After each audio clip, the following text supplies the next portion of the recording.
ఈరోజు మా lovely terrace garden నుండి తెంపిన కూరగాయలు, పళ్ళు, టమాటా, మిర్చి, వంకాయలండి. ఇవి పచ్చిమిర్చి, పండు మిర్చి, దొండకాయ, చెర్రీ టమాటా, వంకాయలు, ఫ్లవర్స్, లిల్లీస్ అండి. ఈరోజు వచ్చినాయి. థ్యాంక్ యూ ఫర్ వాచింగ్ అండి. బాయ్.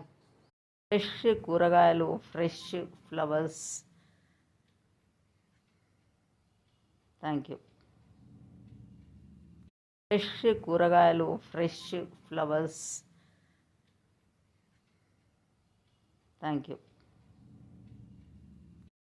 ఈరోజు మా లవ్లీ టెర్రస్ గార్డెన్ నుండి తెంపిన కూరగాయలు, పళ్ళు, టమాటా, మిర్చి, వంకాయలండి. ఇవి పచ్చిమిర్చి, పండు మిర్చి, దొండకాయ, చెర్రీ టమాటా, వంకాయలు, ఫ్లవర్స్, లిల్లీస్ అండి. ఈరోజు వచ్చినాయి. థ్యాంక్ యూ ఫర్ వాచింగ్ అండి. బాయ్.